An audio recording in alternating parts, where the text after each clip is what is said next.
Jam 12 malam, saat semua orang terlelap, aku justru baru menyalakan mesin cuci. Tumpukan baju keluarga menggunung seperti tak ada habisnya. Pakai air seperlunya. Nyuci jam 12 malam itu biar hemat listrik. Bentak ibu mertua, yang memperlakukanku seperti pembantu dan mengancam mengusirku jika tak menuruti. Dia pikir aku akan terus diam, tapi malam itu juga aku angkat kaki dari rumah, dan mereka tak pernah menyangka aku berani melakukannya. Yuk, absen dulu di kolom komentar. Sobat kisah berasal dari kota mana saja? Jangan lupa tekan like dan subscribe, ya. Dukungan kalian sangat berarti agar channel ini terus berkembang dan bisa menyajikan cerita yang lebih seru. Terima kasih. Namaku Cantika. Sejak kecil aku selalu percaya bahwa rumah adalah tempat paling aman untuk pulang. Tempat di mana lelah luruh bersama pelukan, dan air mata tak perlu disembunyikan. Aku dibesarkan dalam keluarga sederhana yang mengajarkanku satu hal penting. Menjadi perempuan bukan berarti harus selalu menang, tetapi harus tahu bagaimana menjaga harga diri. Ketika aku menikah dengan Andre, aku pikir aku sedang melangkah menuju rumah yang baru, tempat aku bisa menanam harapan dan memanen kebahagiaan. Pernikahanku berlangsung sederhana namun hangat. Tidak ada kemewahan berlebihan, hanya doa-doa tulus yang mengalir dari keluarga dan sahabat.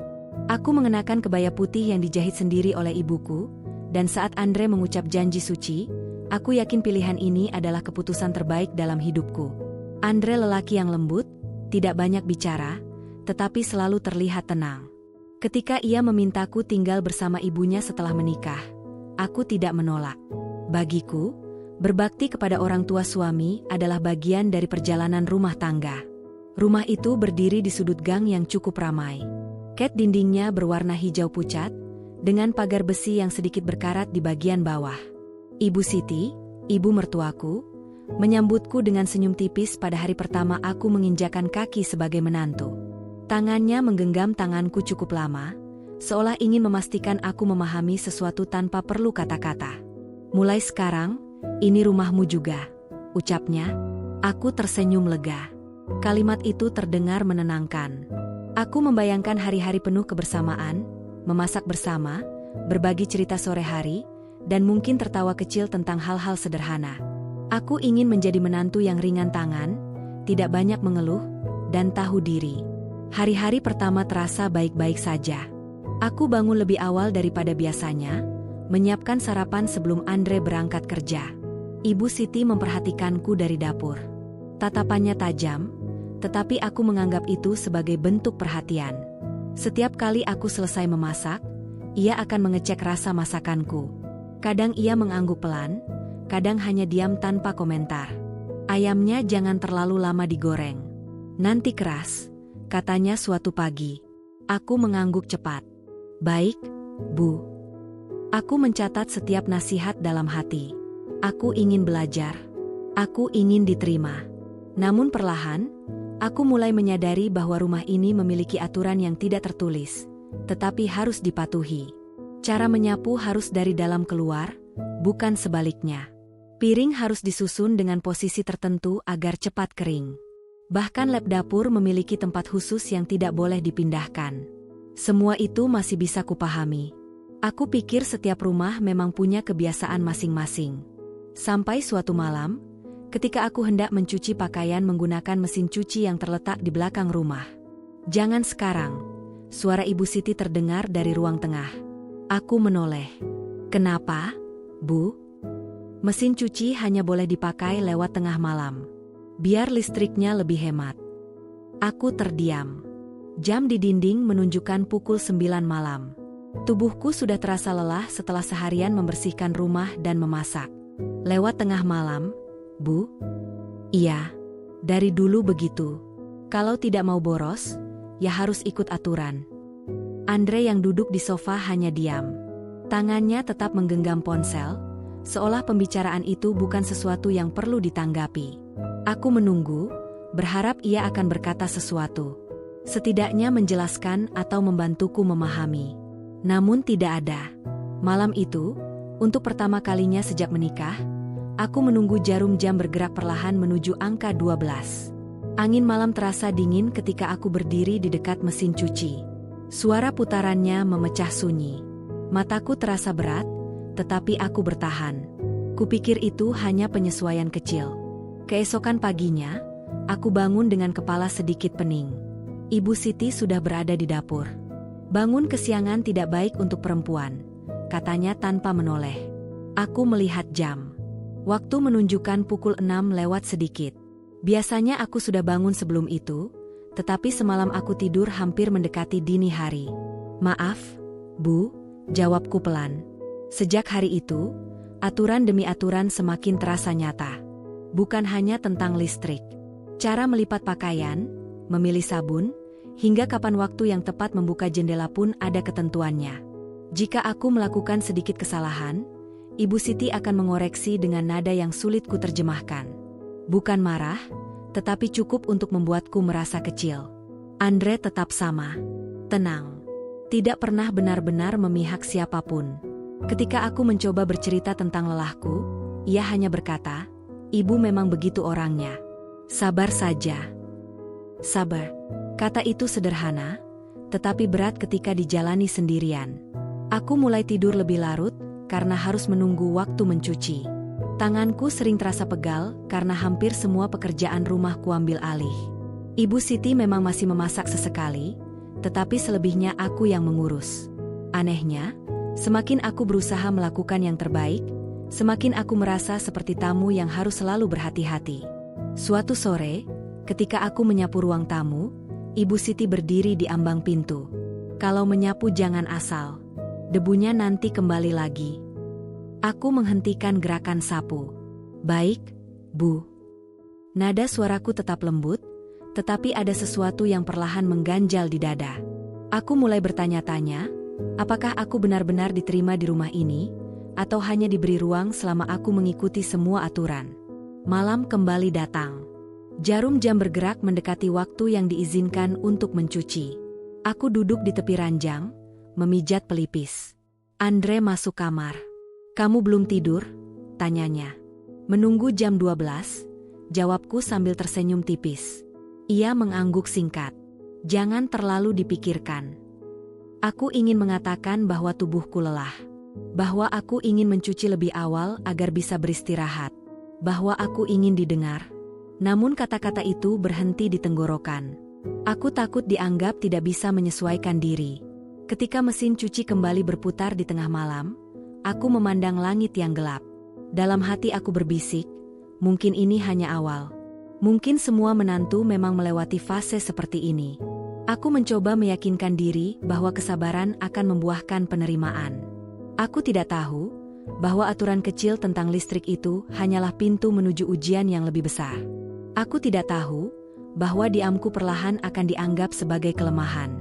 Dan aku tidak tahu bahwa suatu hari nanti aku akan berdiri di titik di mana aku harus memilih antara terus bertahan atau menyelamatkan diriku sendiri.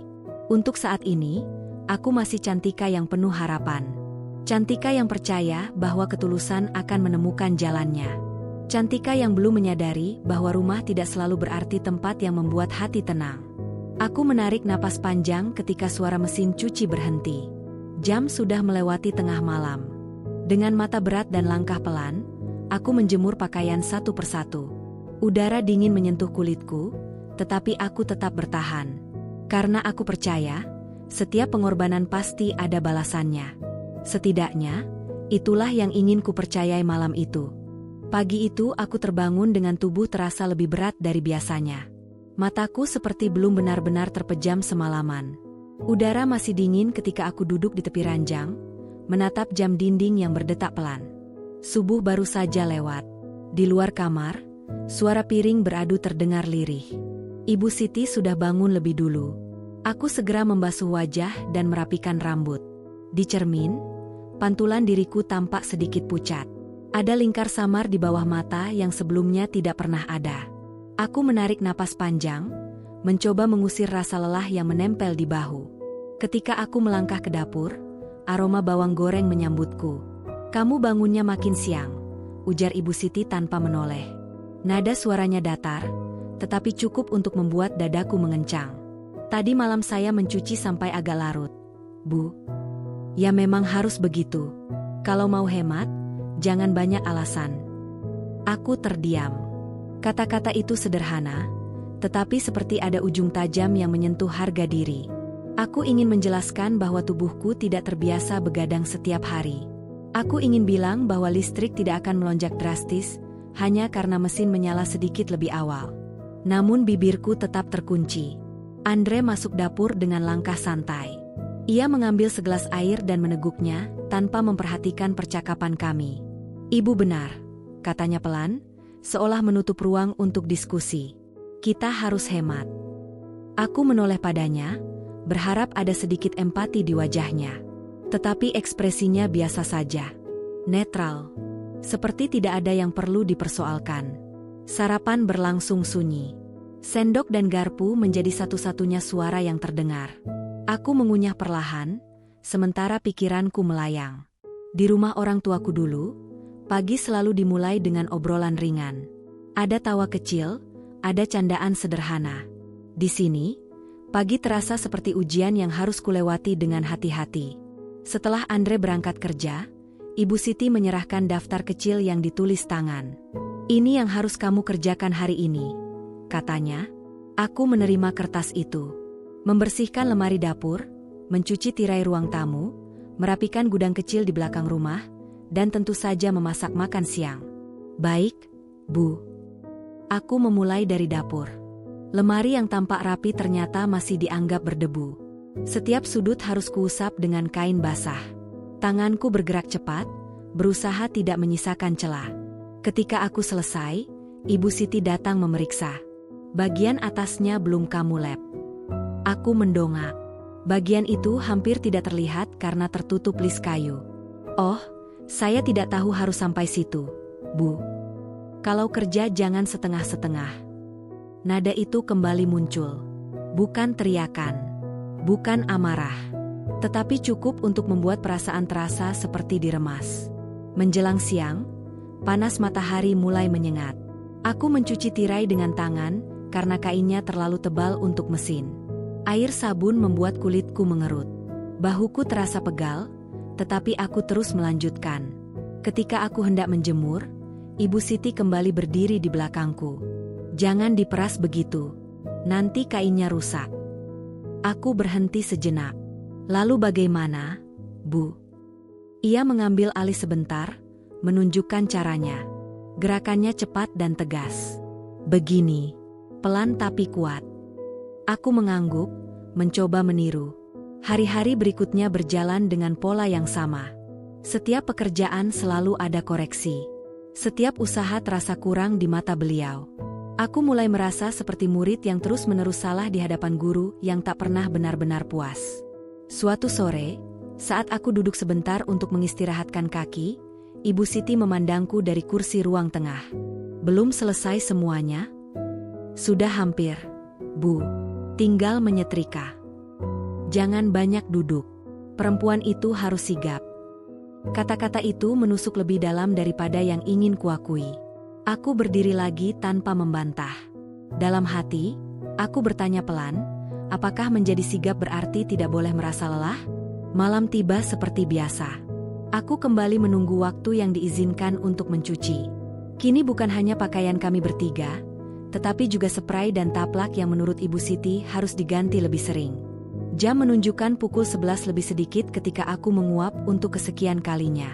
Andre sudah terbaring di ranjang, berselimut rapi. "Kamu tidak capek?" tanyanya samar. "Capek," jawabku jujur. Ia terdiam beberapa detik. "Ya sudah, nanti juga terbiasa." Terbiasa. Aku menelan kata itu dalam diam.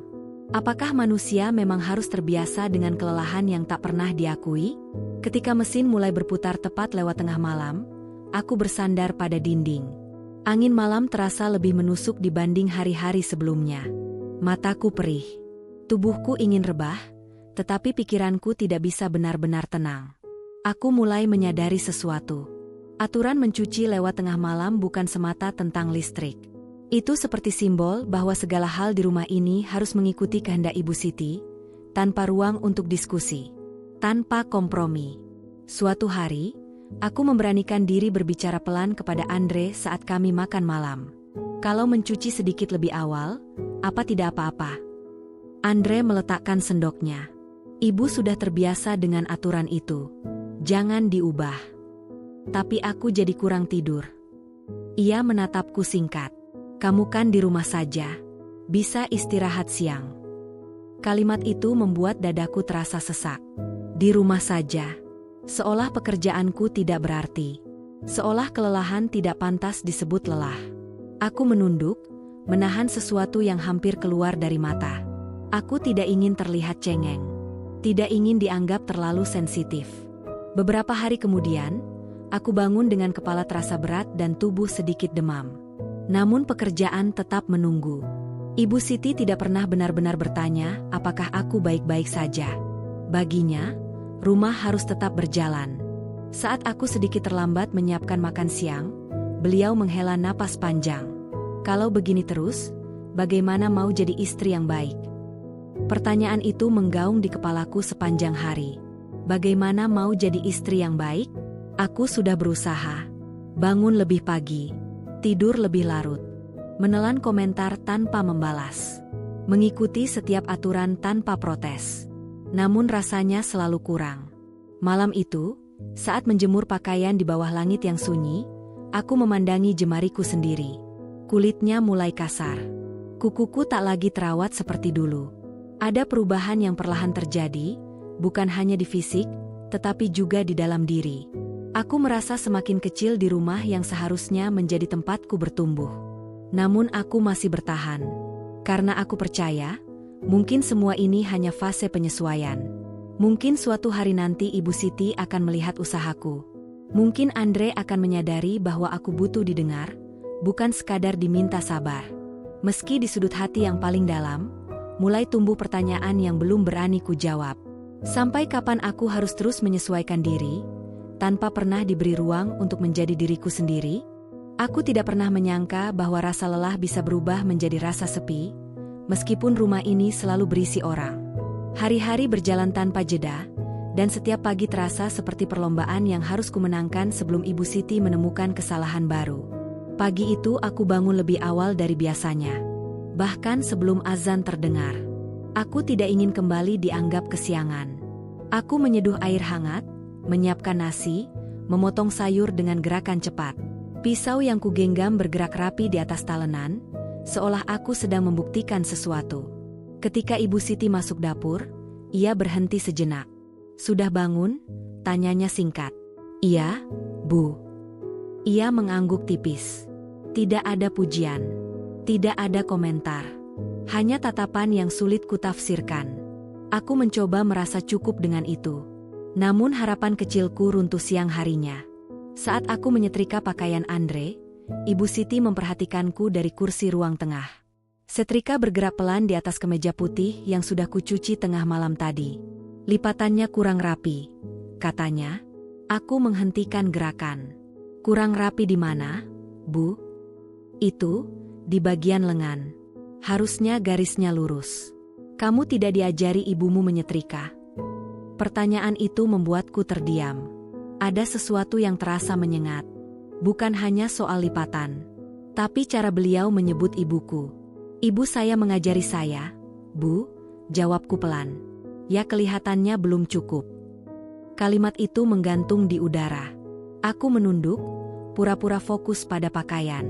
Dalam hati, ada perasaan yang sulit kujelaskan. Sedih, marah, dan kecewa bercampur jadi satu.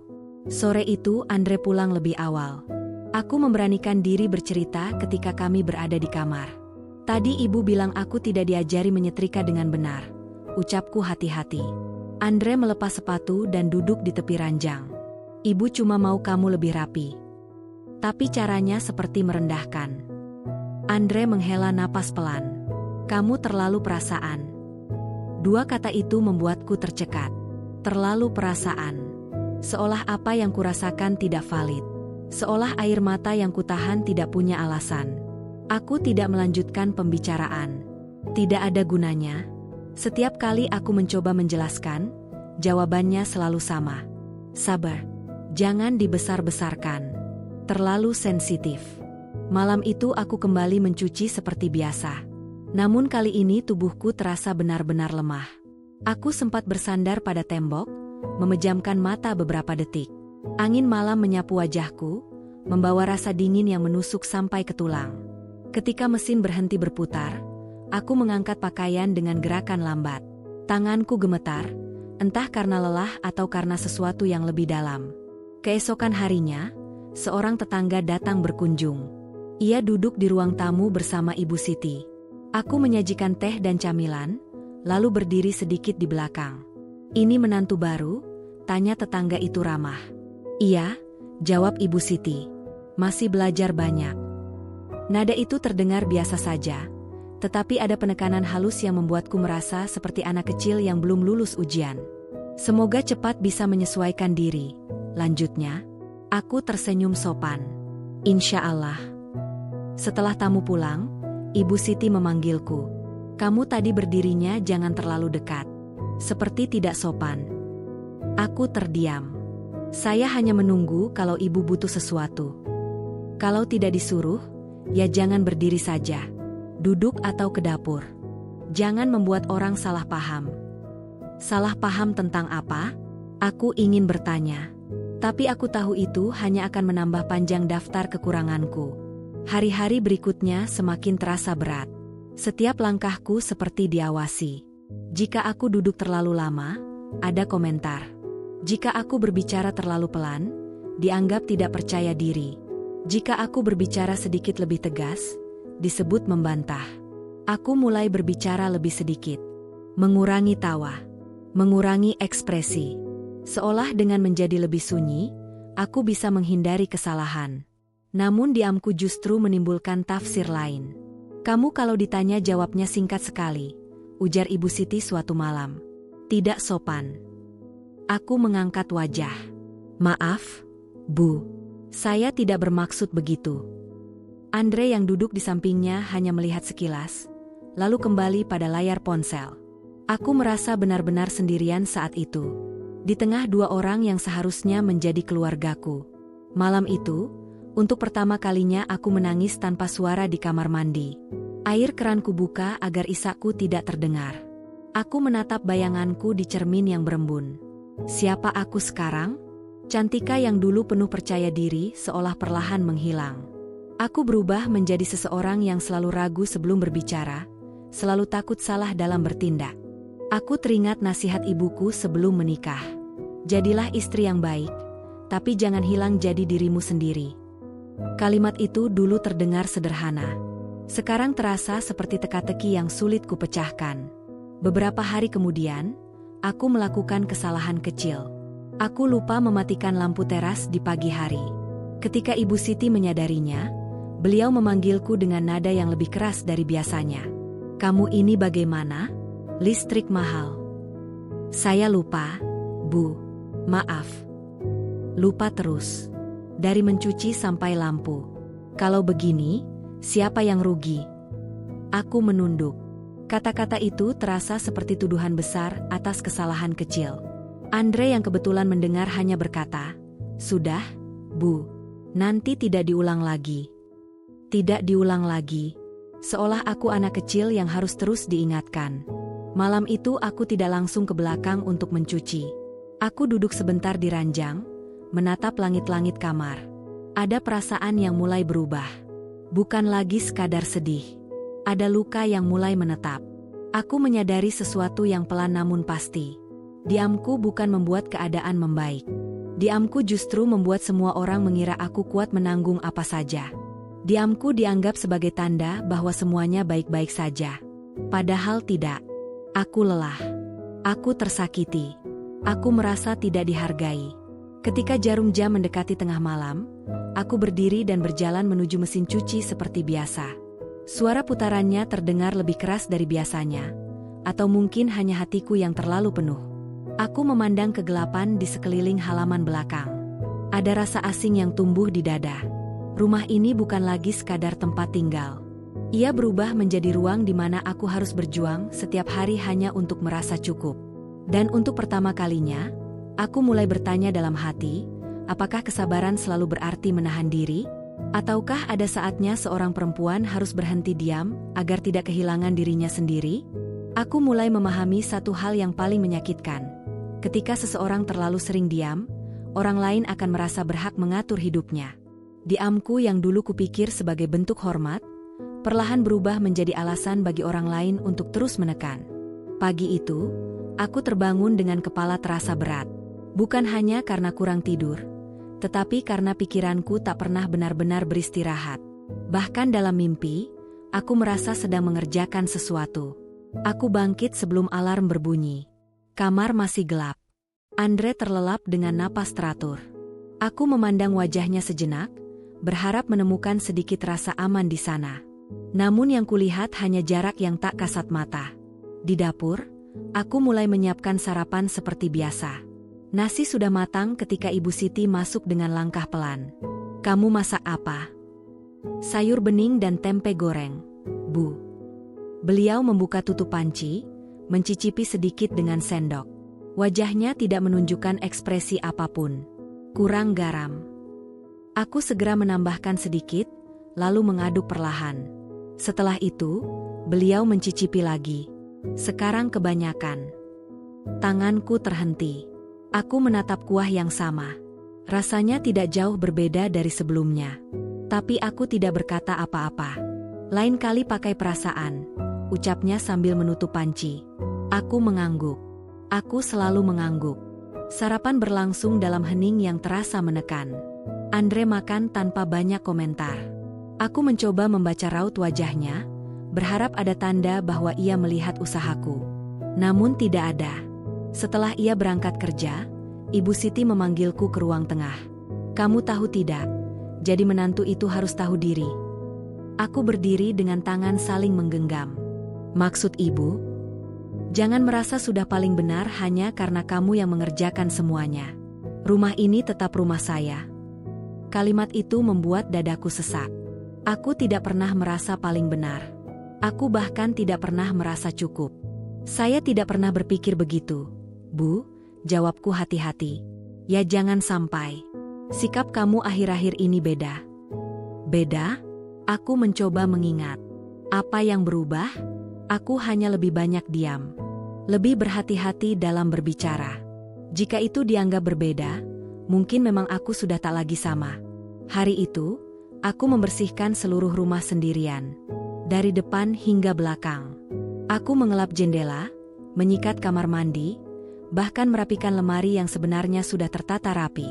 Ketika sore datang, tubuhku terasa seperti habis diperas. Aku duduk sebentar di lantai dapur, menyandarkan punggung ke lemari bawah. Hanya beberapa menit. Hanya untuk mengatur napas. Namun Ibu Siti melihatku. "Kamu itu kalau kerja jangan setengah hati." Aku segera berdiri. "Saya cuma istirahat sebentar, Bu. Perempuan muda seperti kamu masa cepat capek." Kalimat itu kembali membuatku merasa kecil. Seolah lelah bukan hakku. Seolah tubuhku tidak boleh mengaku letih. Malam harinya, Andre pulang dengan wajah sedikit lelah.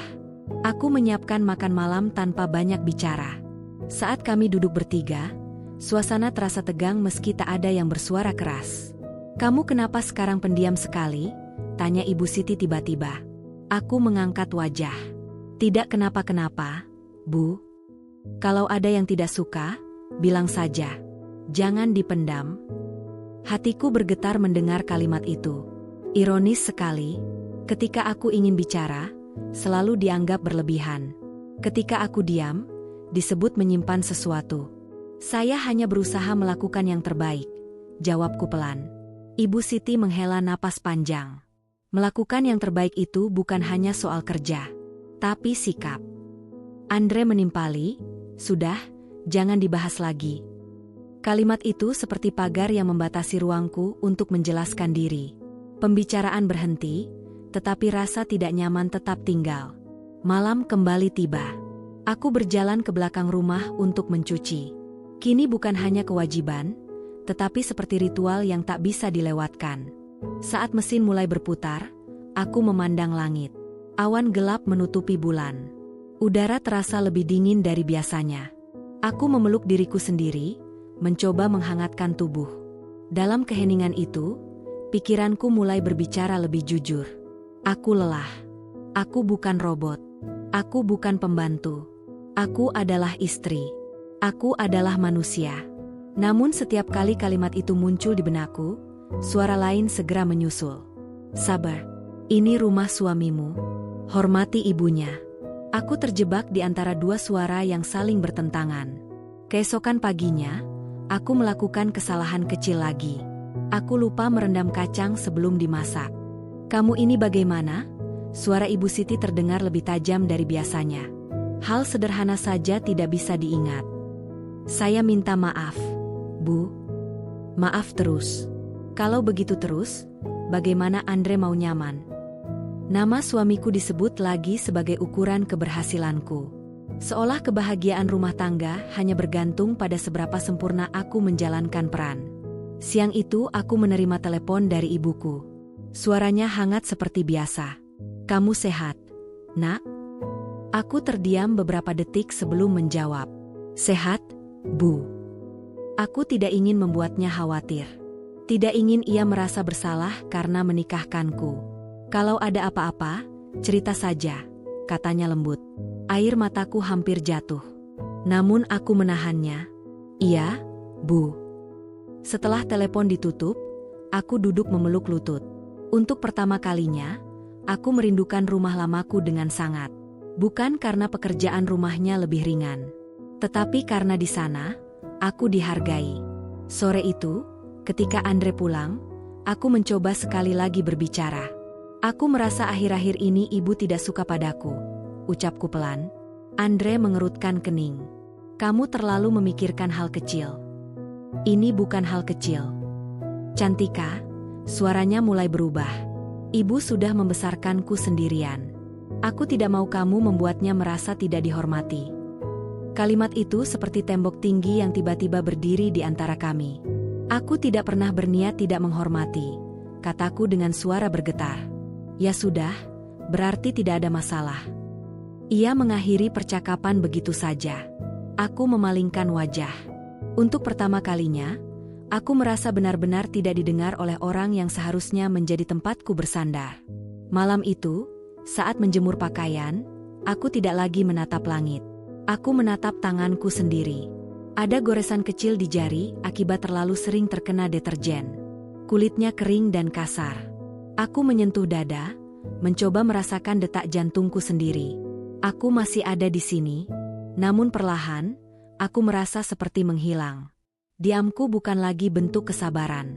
Diamku berubah menjadi beban yang makin hari makin berat. Dan entah sejak kapan, aku mulai takut pada diriku sendiri. Takut jika suatu hari nanti, aku benar-benar tidak mengenali siapa Cantika sebenarnya. Tubuhku mulai memberi tanda bahwa ia tidak bisa terus dipaksa. Pagi itu aku bangun dengan tenggorokan kering dan kepala berdenyut. Saat mencoba duduk, pandanganku sempat berkunang-kunang. Aku memejamkan mata beberapa detik, menunggu dunia berhenti berputar. Namun dapur tidak pernah menunggu siapapun. Aku tetap bangkit. Kakiku terasa berat saat melangkah keluar kamar. Andre masih tidur, membelakangiku. Aku menatap punggungnya sejenak, berharap ia akan terbangun dan bertanya apakah aku baik-baik saja. Tetapi harapan itu seperti embun yang menguap sebelum matahari muncul. Di dapur, aku mulai menanak nasi dan memotong bawang. Pisau di tanganku terasa lebih berat dari biasanya. Saat uap panas mengepul dari wajan, keringat bercampur rasa pusing membuatku harus berpegangan pada meja. Ibu Siti masuk beberapa menit kemudian. Kamu kelihatan lemas, katanya singkat. Sedikit pusing, Bu. Masuk angin paling. Nanti juga hilang. Tidak ada pertanyaan lebih lanjut. Tidak ada saran untuk beristirahat. Hanya penilaian singkat yang seperti menutup kemungkinan bahwa aku benar-benar tidak enak badan. Aku mengangguk dan melanjutkan memasak. Hari itu pekerjaan terasa 2 kali lebih berat. Menyapu lantai membuat pinggangku nyeri. Mencuci piring membuat pergelangan tanganku pegal. Namun aku tetap bergerak. Aku tidak ingin kembali dianggap kurang sigap. Menjelang siang, saat aku sedang menjemur pakaian yang kucuci tengah malam tadi, tubuhku mendadak goyah. Pandanganku menggelap sesaat. Aku hampir terjatuh jika tidak segera berpegangan pada tiang jemuran. Ibu Siti melihat dari pintu belakang. "Kamu ini kenapa lagi?" "Saya cuma pusing sedikit, Bu." "Jangan dibuat-buat. Pekerjaan masih banyak." Kalimat itu membuat sesuatu di dalam diriku retak. Aku tidak pernah berpura-pura. Aku menarik napas panjang dan kembali ke dalam rumah. Tanganku gemetar ketika mengambil lap untuk membersihkan meja. Keringat dingin mengalir di pelipis. Sore harinya, Andre pulang dan melihatku terduduk di kursi dapur. "Kamu sakit?" tanyanya. Aku mengangguk pelan. "Sedikit." Ia menyentuh dahiku sekilas. "Hangat sih. Istirahat saja." Kalimat itu terdengar sederhana, tetapi bagiku terasa seperti hujan kecil di musim kemarau. Namun sebelum aku benar-benar merasa lega, suara Ibu Siti terdengar dari ruang tengah. "Kalau cuma hangat sedikit tidak usah lebay. Dulu saya kerja lebih berat dari ini, tidak pernah mengeluh." Andre menarik tangannya dari dahiku. "Iya juga. Jangan terlalu dimanja." Hatiku seperti dijatuhkan dari tempat tinggi. Aku tersenyum tipis. "Iya." Malam itu, meski tubuhku demam ringan, aku tetap menunggu jarum jam melewati tengah malam. Mesin cuci kembali berputar. Suaranya kini terasa seperti ejekan. Aku berdiri memeluk diri sendiri. Kepalaku semakin berat. Aku bertanya dalam hati, kenapa tidak ada satupun yang benar-benar melihatku? Beberapa hari setelah itu, kelelahan tidak juga hilang. Justru semakin terasa. Aku mulai kehilangan nafsu makan. Wajahku tampak lebih tirus ketika kulihat di cermin. Suatu siang, saat aku menyapu, Ibu Siti berkata dengan nada datar, "Jangan sampai Andre menyesal menikahimu karena kamu tidak kuat." Kata-kata itu menghantam tepat di pusat kepercayaan diriku. Menyesal. Aku berhenti menyapu. Tanganku terasa dingin. "Saya berusaha, Bu." Berusaha saja tidak cukup kalau hasilnya begitu-begitu saja. Aku tidak menjawab. Tidak karena setuju, tetapi karena tidak punya tenaga untuk membela diri. Malam itu, untuk pertama kalinya aku tidak langsung menuju mesin cuci saat waktu yang diizinkan tiba. Aku duduk di ranjang, memandangi Andre yang sibuk dengan ponselnya. "Kalau aku benar-benar sakit, apa kamu akan membelaku?" tanyaku pelan. Ia mengangkat wajah, terlihat terkejut. "Kenapa tanya begitu?" "Aku cuma ingin tahu." Andre terdiam sejenak. "Kamu ini kenapa sih? Jangan bikin suasana tidak enak." Jawaban itu tidak menjawab apapun. Aku bangkit tanpa berkata lagi dan berjalan ke belakang rumah. Angin malam menyentuh wajahku yang panas. Saat mesin mulai berputar, aku merasa ada sesuatu yang perlahan berubah dalam diriku. Aku mulai lelah berharap. Hari-hari berikutnya berjalan lebih sunyi. Aku berbicara seperlunya. Tertawa hampir tidak pernah. Aku seperti menjalankan rutinitas tanpa jiwa. Suatu pagi, ketika aku bangun sedikit terlambat karena tubuh benar-benar tidak kuat, Ibu Siti berdiri di depan kamar. "Jam segini baru bangun? Andre sudah siap kerja belum?" Aku buru-buru berdiri, meski kepala terasa berat. "Maaf, Bu. Kalau begini terus, saya yang malu sama orang." "Mal." Aku tidak tahu harus merasa apa lagi. Ketika Andre berangkat kerja, ia hanya berkata, "Jangan buat ibu kesal lagi." Aku berdiri di ambang pintu, menatap punggungnya yang menjauh. Air mataku akhirnya jatuh juga. Bukan deras, bukan histeris. Hanya mengalir pelan, seperti menerima kenyataan pahit yang tak bisa diubah. Siang itu, aku duduk sendirian di ruang tengah setelah menyelesaikan semua pekerjaan. Rumah terasa hening. Untuk pertama kalinya, aku tidak merasa ingin membuktikan apapun. Aku bertanya pada diriku sendiri dengan jujur. Apakah aku benar-benar bahagia di sini? Pertanyaan itu tidak langsung kujawab. Tetapi hatiku sudah mulai berbisik pelan. Tidak. Aku menyadari bahwa selama ini aku hanya bertahan, bukan hidup. Aku menyesuaikan diri sampai lupa apa yang sebenarnya kuinginkan. Malam datang lagi. Mesin cuci kembali berbunyi. Namun kali ini, saat berdiri di bawah langit gelap, aku tidak lagi merasa hanya lelah. Ada sesuatu yang lain tumbuh dalam diam. Bukan amarah, bukan kebencian, tetapi kesadaran. Bahwa jika aku terus memaksa diri untuk kuat tanpa pernah dihargai, suatu hari aku akan benar-benar runtuh. Dan mungkin, saat itu tiba, tidak ada yang peduli. Pagi itu udara terasa lebih pengap dari biasanya. Entah karena cuaca atau karena dadaku yang semakin penuh. Aku bangun dengan tubuh masih terasa lelah, tetapi ada sesuatu yang berbeda. Bukan lagi sekadar capai. Ada rasa jenuh yang sulit kutahan. Aku berjalan ke dapur seperti biasa. Nasi sudah kusiapkan, air sudah mendidih. Namun pikiranku melayang pada cucian yang menumpuk di keranjang belakang. Semalam aku terlalu lemas untuk mencuci. Aku tertidur sebelum jarum jam melewati waktu yang diizinkan. Artinya, hari ini aku harus mencuci. Dan itu berarti melanggar aturan. Aku menatap mesin cuci cukup lama.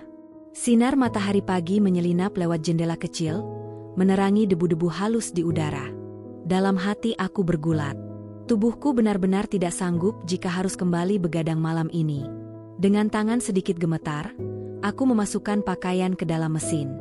Jemariku menekan tombol perlahan. Mesin menyala. Suara putarannya terdengar begitu keras di telingaku, seolah memanggil seseorang untuk datang. Tidak sampai 5 menit, langkah kaki terdengar dari ruang tengah. "Kamu mencuci sekarang?" Suara Ibu Siti terdengar tajam dari belakangku. Aku menoleh perlahan. "Iya, Bu. Cucian sudah banyak. Saya tidak kuat kalau harus tengah malam lagi." Wajahnya langsung berubah. "Sudah saya bilang, mesin itu dipakai lewat tengah malam." "Saya tahu, Bu. Tapi saya sedang kurang enak badan." "Alasan?" Kata itu menghantamku keras. Saya tidak mengada-ada. Dari dulu saya begitu, tidak pernah ada masalah. Sekarang kamu yang datang malah mau ubah aturan? Aku merasakan detak jantungku semakin cepat. Napasku terasa pendek. Saya cuma ingin mencuci lebih awal supaya bisa istirahat. Kalau tidak sanggup ikut aturan rumah ini, jangan tinggal di sini. Kalimat itu membuat waktu seolah berhenti. Jangan tinggal di sini. Aku terdiam beberapa detik. Suara mesin cuci terus berputar, menjadi latar dari ketegangan yang memuncak. Andre keluar dari kamar dengan wajah bingung. "Ada apa ini?" "Istrimu ini mulai seenaknya," seru Ibu Siti. "Mencuci pagi-pagi. Tidak mau ikut aturan." Andre menatapku. "Kenapa kamu tidak tunggu malam saja?" Aku memandangnya dengan mata yang mungkin sudah terlalu lama menyimpan banyak hal. "Aku capek, Dre." "Itu bukan alasan." "Bukan alasan." Aku merasa seperti berdiri sendirian di tengah ruangan yang tiba-tiba menjadi sempit. Setiap hari aku tidur lewat tengah malam. Setiap hari aku bangun paling pagi. Aku cuma minta sedikit pengertian. Andre menghela napas, seolah aku yang membuat masalah. "Kenapa sih harus dibesar-besarkan? Ini cuma soal waktu mencuci." "Cuma soal waktu mencuci." Kalimat itu membuat dadaku terasa terbakar. Ini bukan cuma soal mencuci. Suaraku meninggi tanpa kusadari. Tanganku mengepal. Ini soal aku yang tidak pernah didengar. Ruangan mendadak sunyi. Ibu Siti menatapku dengan mata melebar, seolah tidak percaya aku berani meninggikan suara. "Berani kamu membentak di rumah saya?" Aku terdiam sesaat, menyadari suaraku tadi bergetar keras. Namun kali ini, aku tidak ingin mundur. "Saya tidak membentak, Bu. Saya cuma ingin didengar." "Didengar? Selama ini kamu kurang apa? Dikasih tempat tinggal, dikasih makan." Aku menarik napas panjang, mencoba menahan air mata yang hampir jatuh. Saya tidak pernah minta lebih. Saya cuma ingin sedikit pengertian. Andre melangkah mendekat. "Sudah, Cantika. Minta maaf saja." Kalimat itu seperti palu terakhir yang memukul kesadaranku. Minta maaf. Untuk apa? Karena aku lelah? Karena aku ingin istirahat? Karena aku ingin diperlakukan sebagai manusia? Aku tidak salah, ucapku pelan namun tegas. Hening. Itu mungkin pertama kalinya aku mengatakan kalimat itu dengan jelas. Wajah Andre berubah. "Jangan keras kepala." "Aku bukan keras kepala. Aku cuma capek selalu dianggap salah." Ibu Siti menggeleng dengan wajah merah padam. "Kalau begini caramu berbicara, saya tidak salah menilai kamu. Menilai? Sejak kapan aku terus dinilai tanpa pernah diberi ruang menjelaskan diri? Suasana semakin panas. Mesin cuci masih berputar, tetapi tak seorang pun memedulikannya lagi. Aku hanya ingin sedikit istirahat tanpa harus menunggu tengah malam. Kataku lagi, suaraku lebih stabil kini. Apa itu terlalu sulit? Andre menatapku dengan campuran kesal dan bingung. Kamu berubah, Cantika. Aku tersenyum tipis, getir. Mungkin aku cuma mulai jujur.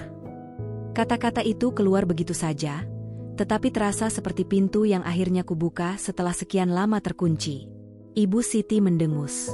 Kalau tidak cocok dengan aturan rumah ini, pikirkan lagi keputusanmu tinggal di sini. Kalimat itu tidak lagi terasa seperti ancaman. Ia terdengar seperti pilihan. Dan untuk pertama kalinya, pilihan itu tidak membuatku takut. Mesin cuci berhenti berputar. Suaranya mengakhiri perdebatan yang menggantung. Aku berjalan mendekat, membuka tutupnya, lalu mulai mengangkat pakaian satu persatu. Tanganku masih gemetar, tetapi bukan karena takut. Ada sesuatu yang pecah dalam diriku pagi itu. Bukan kesabaran, melainkan batas. Saat aku menjemur pakaian di bawah matahari yang mulai meninggi, aku menyadari bahwa ini bukan sekadar pertengkaran kecil. Ini adalah pertama kalinya aku berdiri untuk diriku sendiri. Dan meskipun dadaku masih terasa sesak, ada bagian kecil dalam hati yang terasa lega. Karena akhirnya, aku tidak lagi sepenuhnya diam.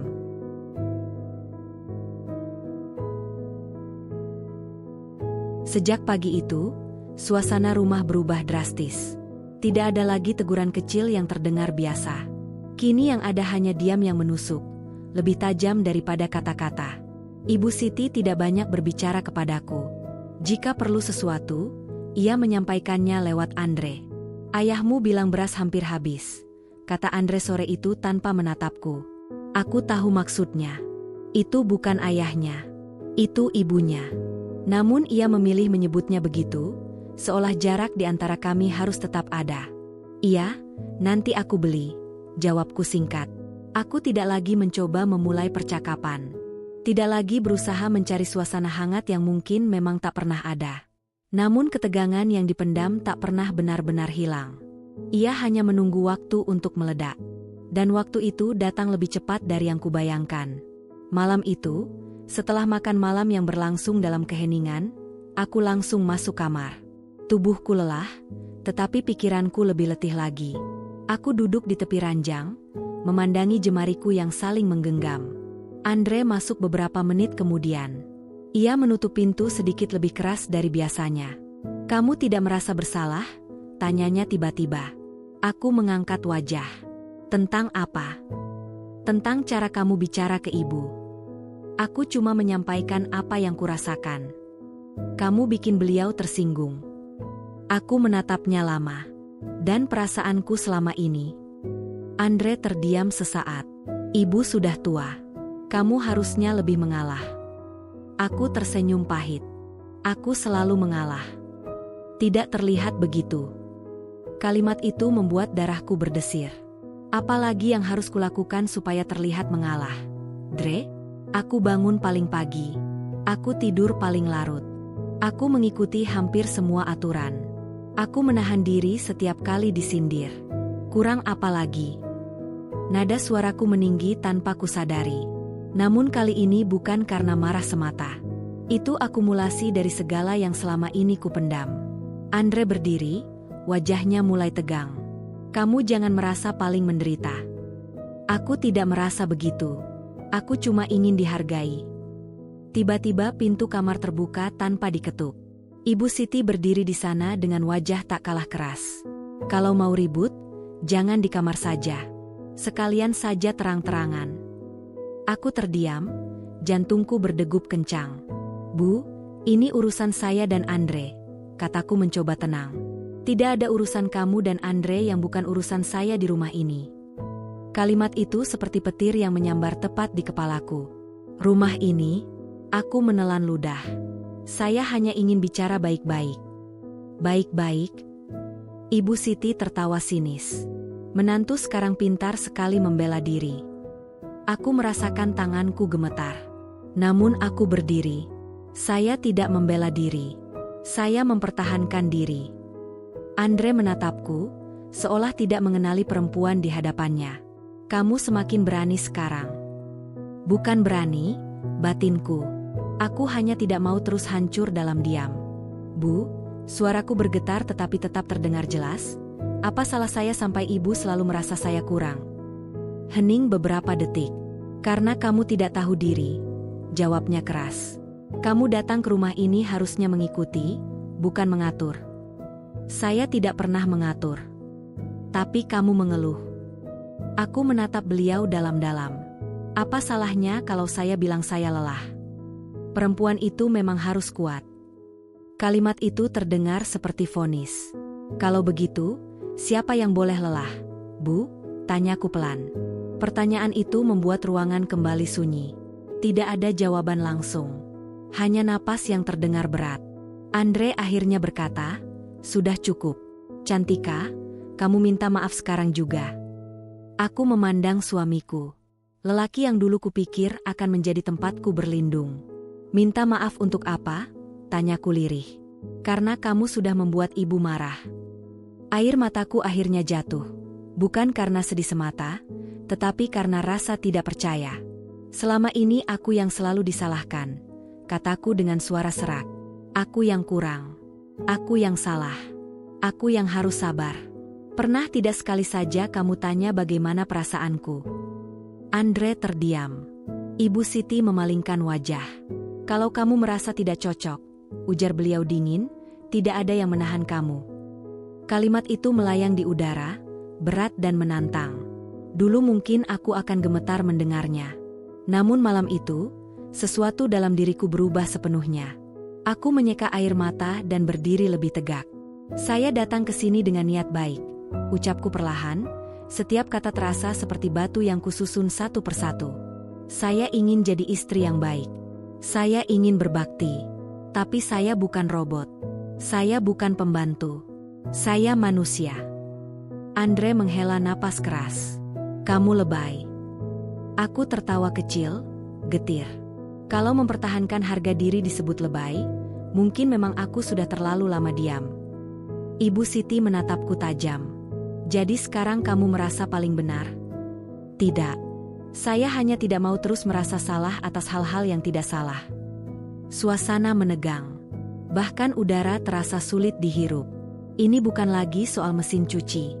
Ini bukan lagi soal aturan. Ini tentang siapa diriku di rumah ini. Andre berjalan mendekat. "Kalau kamu terus begini, rumah tangga ini bisa hancur." Aku memandangnya dalam-dalam. "Rumah tangga tidak hancur karena satu orang bicara jujur," jawabku pelan. "Ia hancur kalau satu orang terus dipaksa diam." Hening. Malam itu seperti berdiri di ujung jurang. Aku bisa saja kembali mundur. Meminta maaf. Menenangkan semua. Kembali menjadi Cantika yang selalu mengangguk. Atau aku bisa tetap berdiri. Dan untuk pertama kalinya, aku memilih berdiri. "Kalau memang keberadaanku hanya dianggap beban," kataku dengan suara yang kini jauh lebih tenang, "mungkin ibu benar. Saya harus memikirkan kembali keputusan saya tinggal di sini." Andre menatapku tak percaya.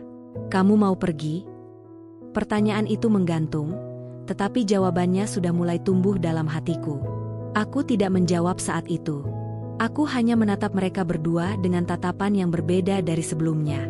Bukan lagi penuh permohonan. Bukan lagi penuh takut. Melainkan penuh kesadaran bahwa aku berhak atas hidupku sendiri. Dan malam itu, untuk pertama kalinya, tidak ada air mata tersisa setelah pertengkaran. Yang ada hanya keheningan yang menandai bahwa sesuatu telah benar-benar berubah. Pagi itu terasa berbeda. Tidak ada teriakan. Tidak ada sindiran. Tidak ada percakapan yang menegang. Hanya sunyi yang menggantung di setiap sudut rumah. Aku bangun lebih awal, bukan karena takut dianggap kesiangan, melainkan karena pikiranku sudah terjaga sejak semalam. Perdebatan tadi malam masih terngiang, tetapi tidak lagi menyisakan gemetar. Justru ada ketenangan aneh yang mengendap di dadaku. Aku duduk di tepi ranjang, memandang lemari di sudut kamar. Lemari itu tidak pernah benar-benar terasa seperti milikku. Pakaian yang kugantung di sana hanya seperti titipan, bukan bagian dari kehidupan yang utuh. Andre masih tertidur, membelakangiku seperti biasa. Aku berdiri perlahan, membuka lemari, dan menatap isi di dalamnya. Tanganku bergerak tanpa ragu. Satu persatu pakaian kulipat dan kumasukkan ke dalam tas besar yang dulu kupakai saat pertama kali datang ke rumah ini.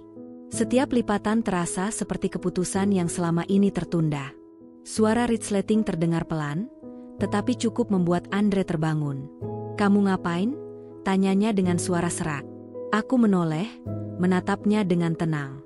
"Beres-beres." "Beres-beres apa?" "Aku mau pergi." Kata itu keluar begitu saja. Tidak tinggi, tidak keras, namun tegas. Andre langsung duduk. "Maksud kamu?" "Aku mau pulang." "Pulang kemana?" "Ke rumah orang tuaku." Hening. Ekspresinya berubah cepat dari bingung menjadi kesal. "Kamu ini masih terbawa emosi semalam, ya?" "Aku tidak sedang emosi." "Kalau tidak emosi, kenapa kamu tiba-tiba mau pergi?" Aku menarik napas dalam. "Karena aku sudah terlalu lama bertahan." Andre berdiri dari ranjang. "Jangan kekanak-kanakan." "Kekanak-kanakan." Aku tersenyum tipis. Kalau memilih menjaga diri sendiri disebut kekanak-kanakan, mungkin memang aku harus belajar jadi dewasa dengan caraku sendiri. Pintu kamar tiba-tiba terbuka. Ibu Siti berdiri di sana, wajahnya keras seperti biasa. "Ada apa pagi-pagi ribut lagi?" Andre menjawab lebih dulu. "Cantika mau pergi." Aku menatap beliau langsung. Tidak lagi menunduk. "Betul, Bu. Saya mau pulang." Beliau tertawa pendek, tanpa senyum. "Ancaman lagi?" "Bukan ancaman." "Lalu apa? Drama?" Aku menggeleng pelan. "Keputusan." Wajahnya berubah. "Kamu pikir gampang jadi istri? Baru sedikit masalah sudah mau kabur." Aku merasakan jantungku berdetak, tetapi tidak lagi disertai takut. "Ini bukan sedikit masalah, Bu. Ini tentang bagaimana saya diperlakukan." "Kamu merasa diperlakukan buruk." "Saya merasa tidak pernah dianggap cukup." Andre memotong. "Sudah, jangan diperbesar." Aku menoleh padanya. Selama ini justru selalu dikecilkan. Sunyi menyelimuti ruangan. Ibu Siti melangkah masuk. "Kalau kamu pergi, jangan berharap bisa kembali dengan mudah." Aku menatapnya tanpa gentar. "Saya tidak pernah berniat pergi untuk diuji." "Kamu tidak tahan hidup susah." Aku tersenyum tipis. "Susah bukan masalahnya, Bu. Tidak dihargai yang jadi masalah." Kalimat itu menggantung di udara. Untuk pertama kalinya, tidak ada bantahan langsung. Andre mendekat, suaranya lebih rendah. "Kamu yakin dengan keputusan ini?" Aku menatapnya lama. Di matanya, ada campuran marah dan takut. Namun bukan takut kehilangan aku. Lebih seperti takut kehilangan kendali. "Aku sudah terlalu lama tidak yakin pada diriku sendiri," jawabku pelan. "Sekarang aku ingin yakin sekali saja." Andre menggeleng. "Ini cuma soal waktu mencuci dan sedikit salah paham." Aku tertawa kecil, getir. "Kalau memang hanya soal itu, kenapa aku merasa sekecil ini setiap hari?" Ia tidak menjawab. Aku mengangkat tasku dan melangkah keluar kamar. Setiap langkah terasa ringan sekaligus berat. Ringan karena akhirnya aku bergerak. Berat karena aku tahu ini bukan keputusan kecil. Di ruang tengah, aku berhenti sejenak. Rumah ini pernah kupikir akan menjadi tempatku membangun masa depan. Namun kini terasa seperti ruang yang terus menyusut. Ibu Siti berdiri di dekat pintu. "Kamu tidak akan dapat kehidupan lebih baik di luar sana," ucapnya dingin.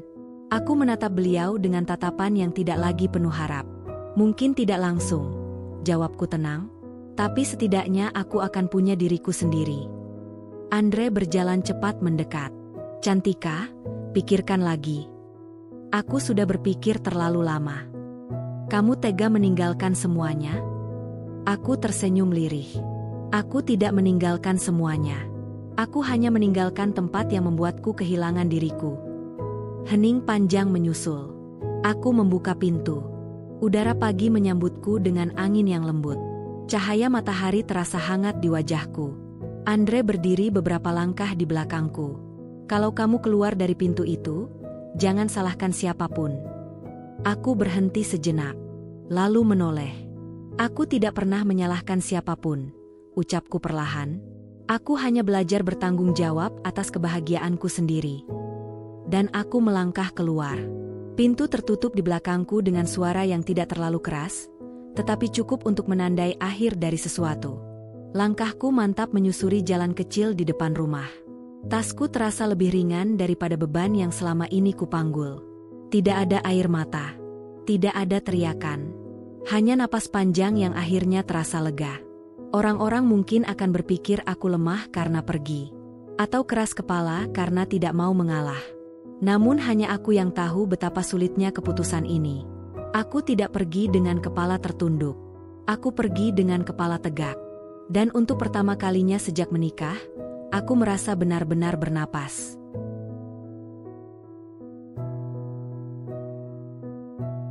Perjalanan menuju rumah orang tuaku terasa lebih panjang dari biasanya. Sepanjang jalan, aku menatap keluar jendela kendaraan umum yang kutumpangi. Pepohonan, toko-toko kecil, orang-orang yang berjalan tergesa, semuanya terlihat biasa saja. Namun di dalam dadaku, ada campuran lega dan kosong yang sulit dijelaskan. Aku tidak menangis. Anehnya, justru itu yang membuatku sadar bahwa keputusanku bukan didorong oleh emosi sesaat. Ketika kendaraan berhenti di depan gang rumah masa kecilku, napasku tertahan beberapa detik.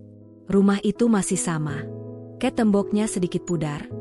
Pagar besinya tetap berderit saat didorong. Ibuku keluar lebih dulu saat mendengar suara pagar. "Cantika?" Aku berdiri dengan tas di tangan. "Iya, Bu." Wajahnya berubah dari bingung menjadi cemas. Ia berjalan cepat mendekat. "Kamu kenapa? Andre mana?" Aku menelan ludah. "Aku pulang dulu, Bu." Tidak ada pertanyaan panjang saat itu. Ia langsung memelukku. Hangat, tulus, tanpa syarat. Pelukan itu membuat sesuatu yang selama ini kutahan akhirnya longgar. Air mataku jatuh perlahan, membasahi bahunya. "Masuk dulu," katanya lembut. Di dalam rumah, suasana terasa berbeda. Tidak ada tatapan menilai. Tidak ada suara yang mengawasi setiap gerakanku. Ayah keluar dari kamar, terkejut melihatku datang dengan tas besar. "Ada apa ini?" tanyanya. Aku duduk di kursi kayu ruang tengah. Tanganku masih gemetar sedikit. Aku memutuskan untuk pulang. Ayah menatapku lama. Tidak langsung bertanya. Tidak langsung menyalahkan. "Sudah kamu pikirkan baik-baik?" Aku mengangguk. "Sudah." Ibuku menggenggam tanganku. "Apa kamu baik-baik saja?" Pertanyaan sederhana itu membuat dadaku kembali sesak. "Sekarang, iya." Beberapa jam kemudian, ponselku berdering. Nama Andre muncul di layar. Aku menatapnya beberapa detik sebelum menjawab. "Kamu serius?" Suaranya terdengar lebih rendah dari biasanya. "Iya." "Kamu bikin ibu kepikiran." Aku memejamkan mata sebentar. Selama ini aku juga kepikiran. Orang-orang nanti bicara macam-macam. Aku sudah terbiasa dibicarakan. Hening sejenak di ujung sana. "Kamu tidak takut menyesal?" Aku menarik napas panjang. Aku lebih takut kalau terus tinggal dan kehilangan diriku. Andre tidak langsung menjawab. Lalu sambungan terputus. Hari-hari berikutnya terasa sunyi, tetapi bukan sunyi yang menekan. Sunyi yang memberi ruang. Aku membantu ibuku di dapur tanpa ada komentar tentang cara memotong sayur. Aku menyapu halaman tanpa merasa diawasi. Aku tidur tanpa harus menunggu jarum jam melewati tengah malam. Tubuhku mulai terasa lebih ringan. Namun di sisi lain, pikiranku tetap berputar. Bagaimana keadaan di sana? Apakah mereka benar-benar terguncang oleh kepergianku? Jawabannya datang beberapa hari kemudian melalui pesan singkat dari Andre. "Rumah jadi sepi." Aku membaca pesan itu lama. Aku bisa membayangkan ruang tengah yang biasanya penuh tegangan kini hanya diisi suara televisi. Mesin cuci yang mungkin tak lagi menyala tengah malam. Piring yang mungkin tidak langsung dicuci karena tidak ada yang terbiasa mengerjakannya secepat aku. Namun aku juga tahu, sepi bukan berarti sadar. Sementara itu, di rumah lamaku, aku mulai membantu ibuku membuat kue untuk dijual. Tanganku yang dulu kasar perlahan membaik. Kulitku tak lagi terlalu kering. Suatu sore, ayah duduk di sampingku. "Kamu mau bagaimana selanjutnya?" Aku menatap langit yang mulai berubah warna. "Aku ingin kerja lagi." "Kamu yakin?" "Aku ingin berdiri di atas kakiku sendiri." Ayah tersenyum tipis. "Kami selalu mendukungmu." Kalimat itu membuatku merasa kembali utuh. Beberapa hari kemudian, Andre datang ke rumah orang tuaku. Aku melihatnya berdiri di depan pagar, tampak ragu untuk masuk. Aku keluar menyambutnya. "Kamu baik-baik saja?" tanyanya pelan. "Iya." Ia menatapku dari ujung kepala sampai kaki, seolah mencari perubahan. "Kamu kelihatan beda." Mungkin karena aku tidak lagi kurang tidur. Ia terdiam. "Kita bisa bicara?" pintanya. Aku mengangguk dan mengajaknya duduk di teras. Andre menunduk beberapa saat sebelum berkata, "Ibu marah." Tapi juga diam sekarang. Aku tidak menjawab. "Rumah rasanya kosong," lanjutnya. Aku menatapnya tenang. Rumah bukan cuma soal ada orang, Dre, tapi soal bagaimana orang di dalamnya diperlakukan. Ia mengangkat wajah. Untuk pertama kalinya, matanya tidak setegas biasanya. "Kamu benar-benar tidak mau kembali?" Aku tersenyum kecil. Aku tidak bilang tidak mau. Tapi bukan sekarang. "Kenapa?" "Aku butuh waktu. Dan aku butuh dihargai." Kata itu kembali menggantung. Dihargai. Andre menarik napas dalam. "Aku tidak sadar kamu selama itu tersiksa." "Aku sudah mencoba bilang." Ia terdiam, mungkin mengingat semua momen ketika ia menyuruhku sabar. "Aku harus pikirkan banyak hal," katanya pelan. "Aku juga." Percakapan itu tidak berakhir dengan keputusan besar. Tidak ada janji manis. Tidak ada drama. Hanya kesadaran bahwa sesuatu memang telah berubah. Setelah Andre pergi, aku berdiri lama di teras. Aku tidak lagi merasa rapuh. Aku tidak lagi merasa kecil. Kepergianku mungkin mengejutkan mereka. Namun bagiku, itu adalah langkah pertama menuju diriku sendiri. Dan untuk pertama kalinya, aku tidak takut pada masa depan yang belum pasti. Hari-hariku di rumah orang tuaku perlahan menemukan ritme baru. Aku tidak lagi terbangun dengan rasa cemas. Tidak lagi menghitung jam menuju tengah malam hanya untuk menyalakan mesin cuci. Pagi kini terasa benar-benar pagi. Cahaya matahari yang masuk melalui jendela membawa rasa hangat, bukan tekanan. Aku mulai membantu ibuku lebih serius dengan usaha kuenya. Awalnya hanya mengaduk adonan dan membungkus pesanan kecil. Namun semakin lama, aku ikut memikirkan variasi rasa, cara pengemasan, hingga bagaimana menjualnya lewat media sosial. Tanganku yang dulu terasa kasar karena deterjen kini lebih sering terpapar tepung dan gula halus. Anehnya, itu terasa jauh lebih ringan. Suatu pagi, setelah mengantar beberapa kotak pesanan ke pelanggan, aku duduk di teras sambil membuka ponsel. Ada beberapa pesan masuk dari nomor tak dikenal yang rupanya pelanggan baru. "Kue bolunya enak, Mbak. Besok pesan lagi, ya?" Aku tersenyum sendiri. Perasaan itu berbeda. Ada kepuasan kecil karena hasil kerja keras diakui, bukan dicari-cari kesalahannya. Ibuku duduk di sampingku. Kelihatan lebih segar sekarang. Aku tertawa pelan. Karena tidak kurang tidur lagi. Ia menatapku lembut. "Hati kamu bagaimana?" Pertanyaan itu membuatku berpikir sejenak. Lebih tenang. Itu jawaban paling jujur yang bisa kuberikan. Beberapa minggu berlalu. Aku memutuskan untuk melamar pekerjaan paruh waktu di sebuah toko perlengkapan rumah tangga di dekat pasar. Bukan pekerjaan mewah, tetapi cukup untuk memberiku penghasilan sendiri. Hari pertama bekerja, aku berdiri di balik meja kasir dengan jantung berdebar. Sudah lama aku tidak berada di lingkungan kerja. Namun ketika pelanggan datang dan menyapaku dengan ramah, rasa gugup itu perlahan memudar. "Terima kasih, Mbak," ujar seorang ibu setelah membayar. Dua kata sederhana itu terasa seperti penghargaan. Setiap sore sepulang kerja, Aku masih membantu ibuku di dapur. Tubuhku memang lelah, tetapi lelah yang berbeda. Lelah yang terasa berarti. Di sela-sela kesibukan itu, Andre beberapa kali mengirim pesan. "Kamu sibuk?" "Iya, baru pulang kerja." "Kerja?" "Iya." Balasanku singkat, tetapi jelas. Ia sempat menelepon suatu malam. "Kamu benar-benar kerja sekarang?" "Iya." "Kenapa tidak bilang dulu?" Aku tersenyum kecil. Karena dulu setiap aku bilang ingin melakukan sesuatu, selalu dianggap tidak penting. Hening sejenak di ujung sana. "Kamu berubah," katanya akhirnya. "Aku hanya kembali jadi diriku sendiri." Ia tidak langsung menjawab. "Aku baru sadar, selama ini kamu selalu mengalah," ucapnya pelan. Aku menatap langit malam dari jendela kamar. Aku juga baru sadar kalau terlalu sering mengalah bisa membuat orang lupa menghargai. Percakapan itu tidak berakhir dengan pertengkaran. Tidak juga dengan bujuk rayu. Hanya ada kesadaran yang mulai tumbuh di antara kami. Di sisi lain, kabar tentang diriku perlahan sampai ke telinga beberapa tetangga lama. Ada yang berbisik, ada yang bertanya-tanya. Katanya pulang karena tidak betah. Katanya tidak kuat jadi istri. Aku mendengar sebagian dari cerita itu lewat teman lama. Namun kali ini, aku tidak lagi merasa hancur mendengarnya. Karena hanya aku yang tahu bagaimana rasanya berada di dalam rumah itu. Suatu sore, ketika aku sedang menyusun kue dalam kotak, ayah duduk di depanku.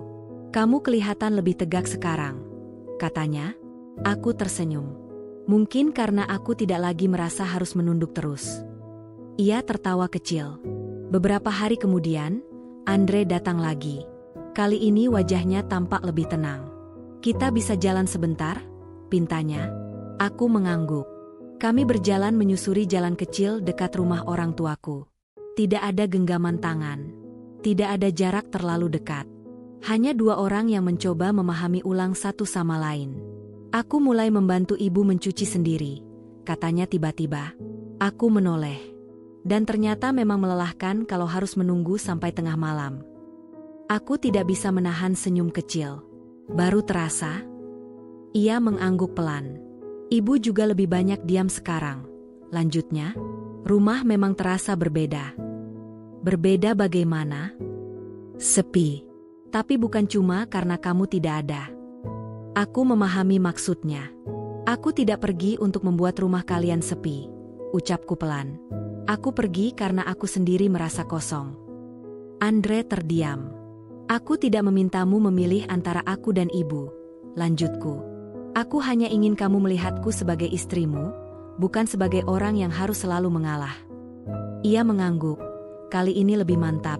"Aku butuh waktu untuk belajar," katanya jujur. Aku juga. Kami berhenti di ujung jalan. Angin sore berembus lembut. "Kalau suatu hari kamu kembali," ujarnya hati-hati, "aku ingin suasananya berbeda." Aku menatapnya dalam. "Kalau suatu hari aku kembali," jawabku, "itu bukan karena aku tidak punya pilihan, tapi karena aku yakin aku dihargai." Ia tidak membantah. Malam itu, setelah Andre pulang, aku duduk di kamar dan menatap bayanganku di cermin. Wajah yang kulihat bukan lagi perempuan yang selalu ragu. Ada ketegasan yang dulu terkubur. Aku menyadari sesuatu. Kepergianku bukan sekadar bentuk protes. Itu adalah langkah untuk menemukan kembali suaraku sendiri. Aku tidak tahu bagaimana akhir cerita ini nanti. Apakah aku akan kembali? Ataukah aku akan benar-benar berjalan sendiri? Namun satu hal yang pasti, aku tidak lagi takut berdiri sendirian. Karena sekarang, aku tahu rasanya memiliki diriku sendiri. Pagi itu aku berdiri di depan cermin lebih lama dari biasanya. Bukan untuk merias wajah secara berlebihan, melainkan memastikan bahwa tatapanku tetap lurus dan tidak goyah. Hari ini aku akan kembali menginjakan kaki ke rumah yang pernah kutinggalkan dengan dada gemetar namun kepala tegak. Andre menjemputku tepat setelah matahari naik setinggi pohon mangga di depan rumah orang tuaku. Ia turun dari motor dan menyapa ayah serta ibuku dengan sopan. Tidak ada senyum berlebihan, tetapi juga tidak ada wajah tegang seperti pertemuan-pertemuan sebelumnya. "Kita tidak perlu lama," katanya pelan padaku. "Aku tidak berniat lama," jawabku tenang. Perjalanan menuju rumah itu terasa lebih singkat dari yang kubayangkan. Mungkin karena kali ini aku datang bukan sebagai perempuan yang terjebak, melainkan sebagai seseorang yang sudah memahami batasnya. Begitu gerbang terbuka, suasana terasa asing meski bangunannya sama. Halaman terlihat lebih sepi. Tidak ada suara televisi keras dari ruang tamu seperti dulu. Tidak ada suara Ibu Siti memanggil-manggil dari dapur. Andre melangkah lebih dulu. Aku mengikuti dengan jarak 1 langkah di belakangnya, bukan karena takut, tetapi karena ingin melihat bagaimana ia memposisikan dirinya hari ini. Ibu Siti muncul dari arah dapur. Wajahnya terdiam beberapa detik saat melihatku. "Kamu datang," ucapnya singkat. "Iya, Bu," jawabku sopan. Nada suaraku tidak lagi bergetar. Kami duduk di ruang tamu. Jarak antara aku dan Ibu Siti cukup jauh, seolah ruang itu sengaja memberi garis tak kasat mata di antara kami. Beberapa detik berlalu tanpa kata. "Apa kabar?" tanyanya akhirnya. "Baik." Ia menatapku lebih lama, seperti mencoba mencari celah kelemahan yang dulu sering ia temukan. "Kamu terlihat sibuk sekarang." "Aku memang bekerja, Bu." "Kerja apa?" "Di toko perlengkapan rumah tangga dekat pasar. Dan membantu usaha kue di rumah orang tua." Ia mengangguk pelan. Tidak ada komentar sinis. Hanya keheningan yang berat. Andre duduk tegak. "Bu, aku yang minta Cantika datang. Kita perlu bicara baik-baik." Aku menoleh sekilas. Kalimat itu sederhana, tetapi ada perubahan sikap yang terasa jelas. Ibu Siti menarik napas panjang. Apalagi yang perlu dibicarakan? Dia sudah memilih pergi. Aku menahan diri untuk tidak bereaksi berlebihan. "Aku tidak pergi karena benci," ucapku pelan namun tegas. "Aku pergi karena aku merasa tidak lagi punya ruang." Tatapan Ibu Siti berubah tajam. "Ruang apa yang kurang? Makan ada, tempat tinggal ada." Aku tersenyum tipis. "Ruang untuk menjadi diri sendiri, Bu." Suasana mendadak hening. Andre menoleh ke arah ibunya. "Bu, selama ini Cantika memang terlalu banyak diam. Aku juga baru sadar." Ibu Siti terlihat tidak nyaman mendengar itu. "Kamu menyalahkan Ibu?" "Bukan menyalahkan," jawab Andre hati-hati. "Tapi mungkin ada yang perlu diperbaiki." Aku tidak menyela. Biarlah kali ini ia yang berbicara. "Ibu hanya ingin rumah ini tertib," ujar Ibu Siti, nada suaranya mulai meninggi. "Kalau ada aturan, itu demi kebaikan bersama." "Aku tidak keberatan dengan aturan," kataku pelan. "Tapi aturan tidak seharusnya membuat orang merasa seperti tamu di rumahnya sendiri." Wajahnya menegang. "Kamu merasa seperti pembantu?" tanyanya dengan nada yang sulit kuterjemahkan. Aku menarik napas dalam. "Sering kali." Kejujuran itu menggantung di udara. Tidak ada yang langsung menjawab. Andre menggenggam kedua tangannya sendiri. "Bu, aku juga melihatnya sekarang. Cantika bangun paling pagi, tidur paling malam. Semua dikerjakan sendiri. Aku jarang membantu karena kupikir itu memang tugasnya."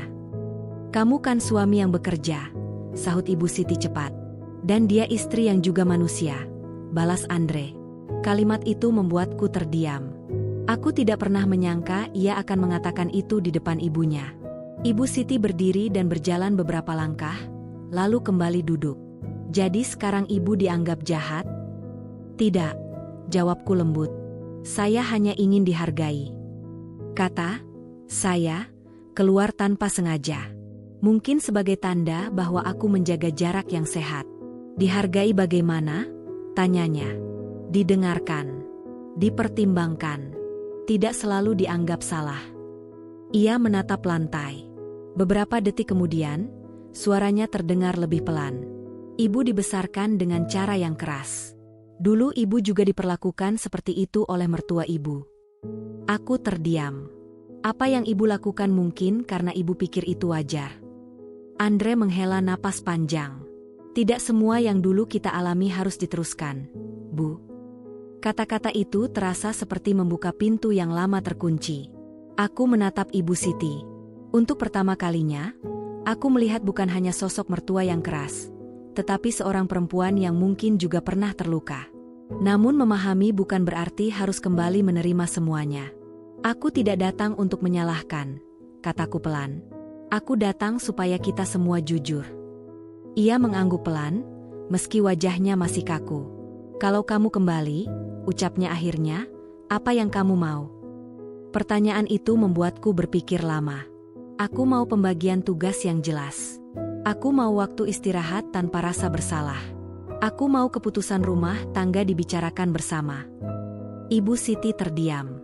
Dan kalau ada aturan, lanjutku, itu disepakati bersama, bukan sepihak. Andre menatapku dengan ekspresi yang sulit kuartikan. Mungkin bangga, mungkin terkejut. Ibu Siti menelan ludah. Kalau ibu tidak langsung bisa berubah. Aku juga tidak langsung berubah, jawabku jujur. Tapi kita bisa belajar. Keheningan kembali menyelimuti ruangan. Tak ada air mata dramatis. Tak ada pelukan mendadak. Hanya percakapan panjang yang akhirnya terbuka setelah sekian lama tertahan. Sebelum pulang, Ibu Siti berkata pelan, ibu tidak janji sempurna. Tapi ibu akan coba. Kalimat itu sederhana, namun terdengar tulus. Aku berdiri dan menunduk sopan. Terima kasih sudah mau mendengar.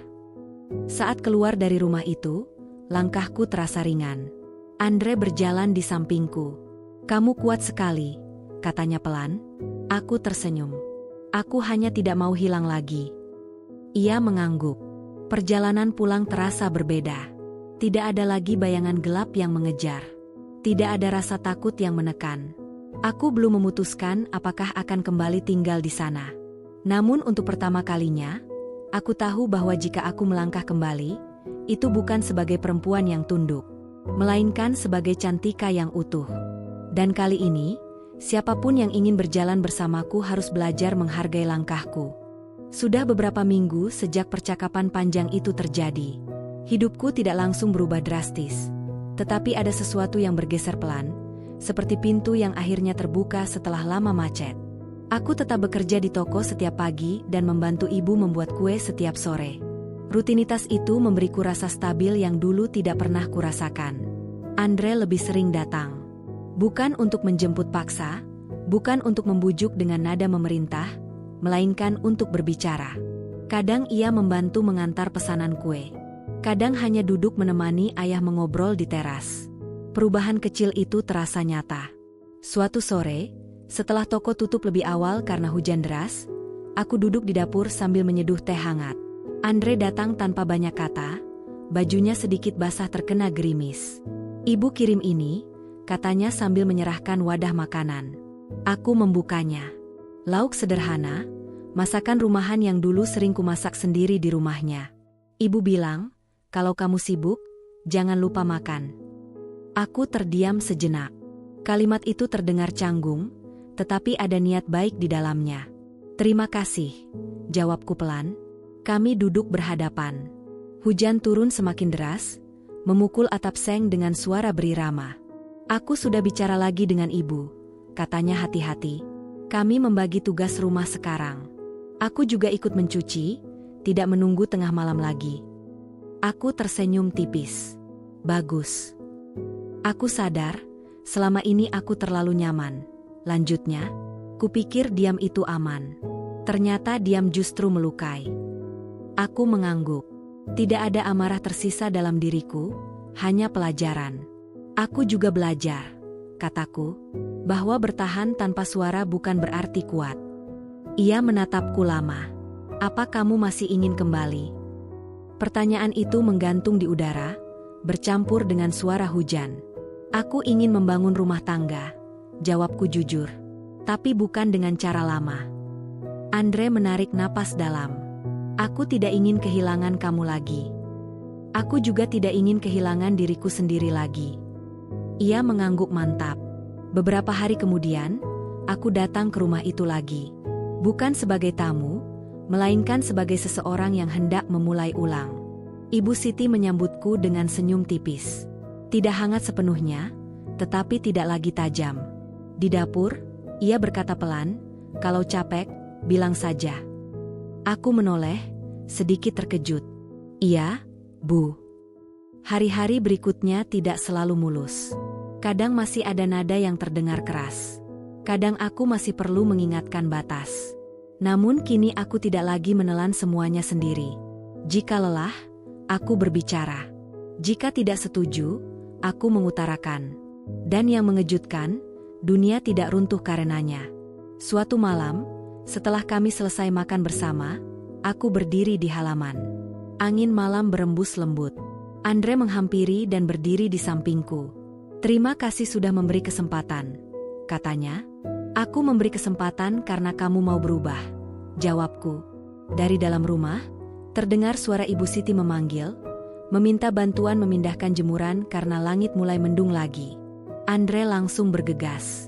Aku tersenyum melihatnya. Bukan karena ia akhirnya membantu, tetapi karena kini itu dilakukan tanpa paksaan. Aku menatap langit yang perlahan gelap. Perjalanan ini tidak mudah. Aku pernah merasa kecil, tak terlihat, bahkan tak berarti. Namun langkah pergi yang dulu kuambil ternyata bukan akhir, melainkan awal dari pemahaman baru. Aku belajar bahwa berbakti bukan berarti mengorbankan harga diri. Bahwa menjadi istri bukan berarti kehilangan suara. Bahwa menjadi menantu bukan berarti harus selalu tunduk. Aku tetap Cantika. Perempuan yang lembut, tetapi bukan lemah. Perempuan yang bisa mencintai tanpa menghapus dirinya sendiri. Dan jika suatu hari badai datang lagi, aku tahu satu hal. Aku tidak akan lagi diam dalam gelap. Aku akan berdiri, berbicara, dan melangkah dengan kepala tegak.